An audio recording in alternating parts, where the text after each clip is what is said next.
apartment complex and also in the project, like on a reserve. I mean, do they have that stipulation? Do they have that same kind of crowd? They have that same low income bracket. Do they have these abatement laws upon them? That's what I wonder, you know? Glad you heard what I was about it. I mean, no, but seriously, that's a very valid question. Why would they put that on us and not them? Let's see.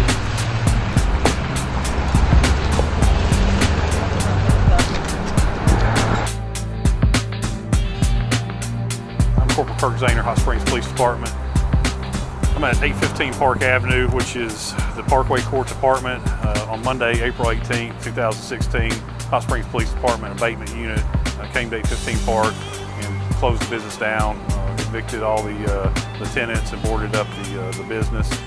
The reason for this was multiple complaints. In the last 5 years, we've had 428 calls for service here. Some of our calls for service included disorderly conduct, disturbances, domestic batteries, rapes, public intoxication, drugs, drug overdoses, loud noise, loitering, shots fired, robbery, assaults, fights, thefts, auto thefts, prostitution. In the last year, we've had 76 calls for service in many of these categories. This is the fourth abatement at this business. First one was in 2007. There was one in 2014, one in 2015, and then the one yesterday, which is the fourth one. There was rules set forth in the last abatement that the owners failed to complete. A lot of these had to do with code violations. There was 54 code violations established yesterday when they came out and closed the business down. Some of the code violations are structural, electrical, plumbing, pests to include fleas, roaches, and bed bugs. There's also mold, unsanitary conditions, and either broken or non-smoke detectors.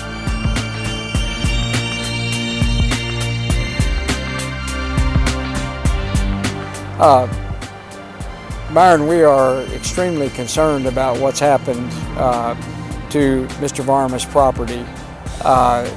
You know, the Constitution of the state of Arkansas and the United States of America protects anyone from having a government take your property without just compensation. And when I look around at this property, I can see that it is not in uninhabitable state. And we are concerned because the government has come in, has closed him down, and has basically taken his property with no reference to any type of just compensation. This can't be allowed. Now, they've displaced at least 27 families, put them on the street, created a homeless situation. They have not created any housing for them, and this cannot be justified by any imagination. It's just wrong, it's unjust, and we intend to do something about it. And what I'm seeing that I own this property since last 25 years. I spend day and night here. I was living here and I was taking care of the whole property. I'm from India, I'm Hindu, and I believe that whomever come on your step as a human, you need to understand and try to help whatever the authority God has given me. The thing is that last 2 years back they came and we settled down, and all of a sudden they show up yesterday and try to shut me down. And all people are so amazed that how the city can do like this. I did told them on Friday that the city people, the detective was here, and they got the 70 complaint.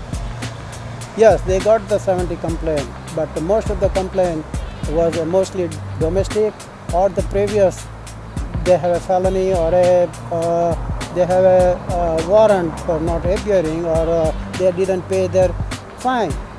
But what I have to do with them? Other thing also, that I can't discriminate. They just bring the background, and I have done all those background, each and every one, but they didn't never show up. They say that just put a sign over there in the front office, and we did that, And after that, we don't have that many people that I have to concern, because of last time it was a 90, this time it's 70. You know, it's a drop to 25%. Other thing also that those police department, they never show up. They, hey Dinesh, how you doing? Let me see. All these 25 years, they never come and say or guide me that, hey Dinesh, you know, let's see, you know, this is the way you're supposed to do this or that. Nothing. There is no cooperation. All it is like a one-way street. You know, you do this, and you are a bad guy, you know. And I don't understand that the Park Avenue is getting a grant from the government, and they're supposed to spend the money under the tunnel. They are not doing that, but they are doing on the front of the members' front of their house, doing all that footpath and everything new, but they are not doing anything here. And they are not taking care of the tunnel or anything they're supposed to do.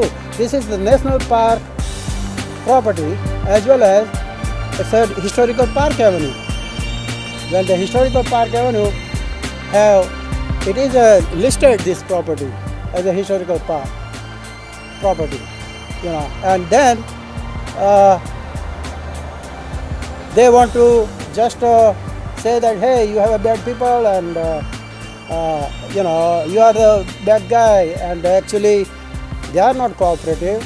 The police department, the whole police department is like, you are a bad guy and I am the one that bad guy, and they are the one, all they are pointing the finger instead of being helpful, and that is wrong.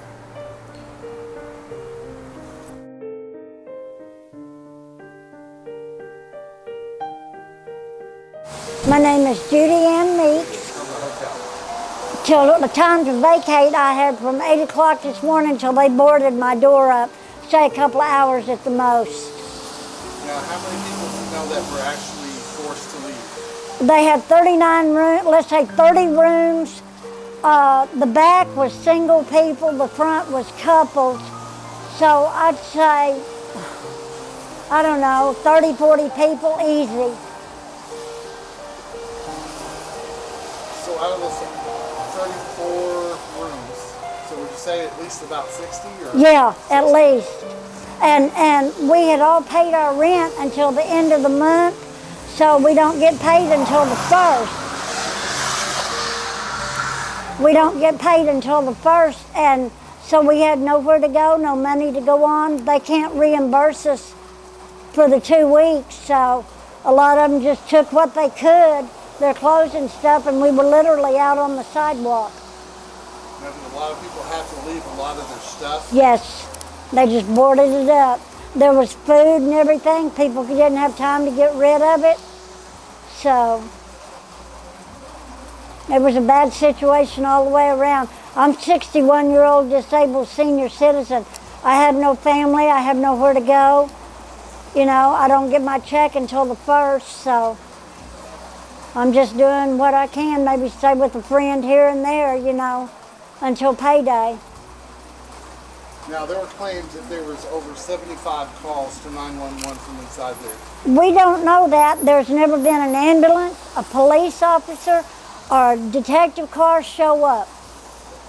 So I don't know anything about that, and even if there was, why not prosecute the person that made them? Why kick us all out? Another problem, they said that the building wasn't up to code. But Dinesh has done everything they told him to do to get it up to code. Dinesh is a good man. He takes in people sometimes other people wouldn't take, but that's beside the point. But he helps people when he can. And he's done everything the city asked him to get up to code, maybe not in the time frame they wanted in, but he's doing it room by room, little by little. So you're saying everything was real nice? As far as I know, everything was up to code. We had no bed bugs, we had no roaches, we were clean. And if there was a few rooms that weren't up to code, he was doing what he could to get them up to code. Now, of all the families and people that were there, was there a lot of them that were from out of town?